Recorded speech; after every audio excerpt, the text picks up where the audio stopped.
another fantastic introduction. It is I, Justin Smith, the Sigtal Lord, digital mouth of the Esports South, and I'm here today with the Concord Experience. As always, I'm joined by the best co-host with the most, Johnny Boy, and we also have the captain of the Varsity League of Legends team here at Concord, Brady. Let me sit up, start looking a little bigger. He's a big dude. So, Brady, we are so glad you're here with us. We hope you enjoy the podcast. And you know what else I hope? I hope you enjoy some fantastic merchandise from the Emporium, sponsor of the Concord Experience podcast. The Emporium is a great place to pick up all your hobby needs. I personally do a lot of different miniature work, and they sell everything that I need for wargaming terrain, hobby trains, and they just recently opened up, so they have race car tracks, hobby race car tracks, remote controlled car tracks inside their store. So this is a must visit in Southern West Virginia. Make sure you check it out. Again, that is the Emporium. It is on Mercer Street, and it is a destination. Thank you to the Emporium for sponsoring the Concord Experience podcast. So this has been one heck of a week for us in esports. My beautiful Cloud9 lost to NRG in the LCS finals. It was not many expected outcome.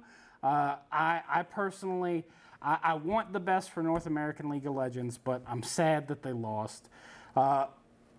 What do you think, Brady? You watched the games. Yeah. Was there a chance that this was like a bad game from Cloud9, or was this just NRG playing out of their mind? A mix of both. NRG did play way out of their element, but C9 also didn't play up to par, like how they usually play. After the first game, I did think NRG was going to be mentally just distraught, but they came back and they won 3 straight. So, and I don't think many people saw that outcome coming. Absolutely. I know we are excited for Worlds coming up recently, this morning, as a matter of fact. Well, evening in Korea, the LCK did have their qualifier match for the 4th place, for the 4th team to represent the LCK or the Korean League of Legends tournament scene, where it's going to be KT Rolster. It's going to be an exciting Worlds this year, and I hope you'll enjoy some of the coverage that we bring to you here on this podcast. It'll be my first Worlds experience. It will be. We're so excited for John to pick up his very first esports experience. He has no real time with a real esport, just with a bunch of clicking heads and stuff. Has anything happened in the world of clicking heads over the past week?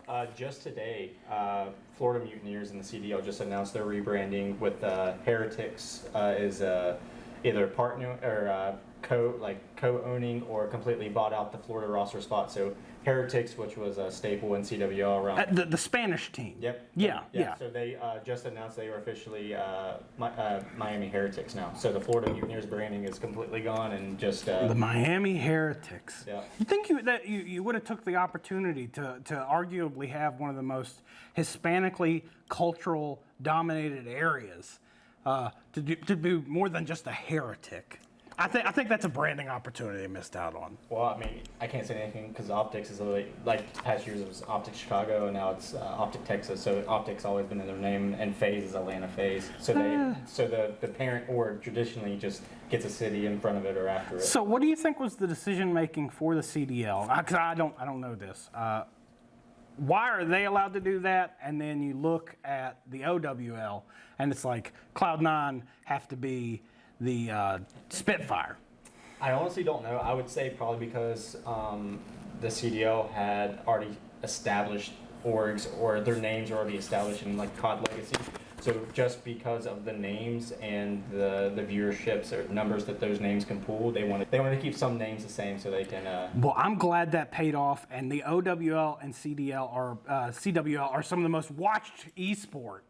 Yeah. That is huge eye roll. I don't know if we pay for the equipment to adequately catch the eye roll that I just threw there. What do you think going into this upcoming year is going to be something? What is the world's equivalent for COD right now?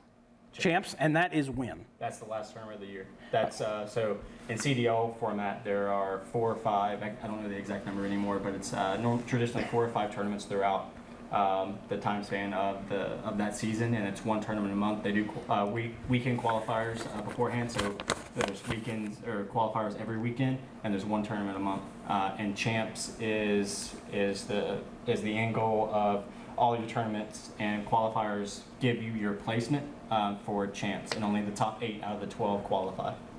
Only top 8 out of 12. All right, so putting you on the line right now, I will forever say this is Jack, owner of Cloud9, and he's going to be a world champion this year at League of Legends.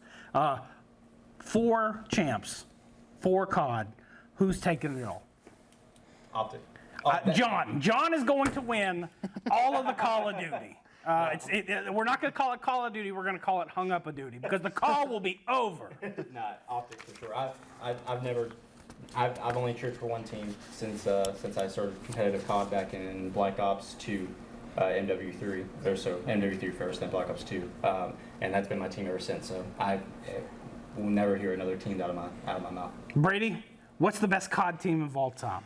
I only know like 3. All right, pick one of them. And it better rhyme with yeah. Optic.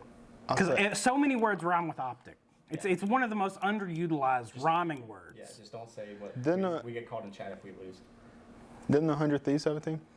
Yes. They most certainly did. That's what You I'll know say. what? 100 Thieves. Well, it's LA Thieves. LA Thieves. LA Thieves, You're right. that's what it is.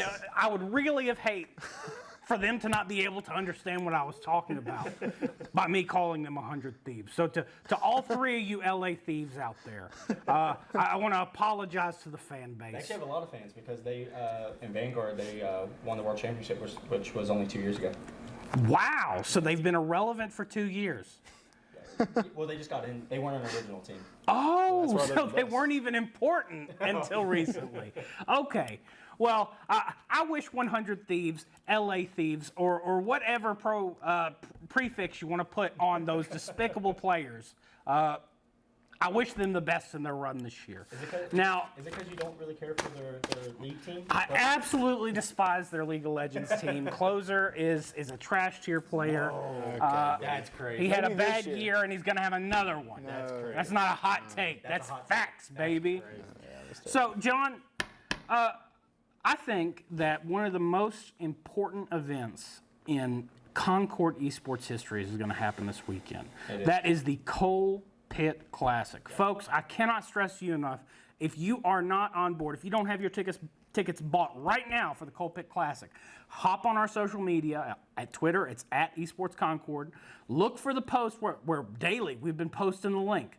Buy your tickets today. We're going to be playing WVU Tech in Rocket League, Smash Brothers, Fortnite, and League of Legends. And it is going to be some intense combat in a digital media. We are confident here at Concord, and we'll hop into that here in a minute. But this is going to be some of the best live esports that you're going to get in this area. Concord University is the home of esports in Southern West Virginia. So please, hop in there, buy your tickets, show up, buy some merch. You're going to want it. It's good stuff. So, Brady, you're with us today, and you are our captain of the League of Legends team. For League, we have been not a strong performer historically, but you guys, you were part of a class that came in with 5 League players. 4 of them are still currently on that roster. One of them is playing currently on our second team. Mm-hmm. What do you think of your time in Concord Esports so far, being a part of the League of Legends team here? I would say it's a bit of like a family, you know, like everybody just wants to win. They have the same goal. We want to win Saturday, so we've practiced all this time. It's just been a really good time for me too because I just love video games so much. So being able to competitively play with people that I enjoy being around, like the teammates that we have, those are pretty much my friends now in college because, you know, you've left high school and you're making new ones. I would say that, yeah, it's been a really good experience so far. So you actually committed to Concord during your high school career, and you've been active within our Discord for some time, you and the rest of the players. Yeah. So how would you say being like in high school and committing to a collegiate esports team affected your development as a player? Getting started early was definitely a big part of my development so far. Just being involved with the same team for so long has helped me so much, and in high school especially, like I really didn't. All I did after school in high school was play tennis, which was in the spring, but I got involved in like the fall, so I had a really long time to get prepared and know what the hours were going to be like and how to juggle schoolwork and playing esports at the same time. Because I mean, obviously college is going to be a little harder than high school, but it's still the same, like having work to do and having other things to worry about. So I would say, yeah. All right. You play support for us at Concord. Who is your favorite support champion? Support champion? I mean, the most fun is definitely Zillion for me. Okay. The Time Lord, you know, slows people down, throws clocks at people. I find that pretty humorous. So yeah, I'd say Zillion. So is this because of your pre-existing tendency to throw clocks at people, or is this a skill you picked up in Concord Esports? I grew out of that, you know, just being a human, but knowing I could do that in game, I had to pick them, you know. Okay. Well, I respect it. It has been a thrill to watch your development, and you, as a captain, you have incredible leadership. We're really thankful to have you a part of the program. Appreciate that. Now, your first big obstacle of your career with Concord is this weekend, the CPC. This is going to set a tone for your performance, at least for the next year, until you get the opportunity to get vengeance or to protect the title that you might win. Without going into too much detail about your strategy, what can we expect this Saturday from Concord Esports playing into WVU Tech Esports?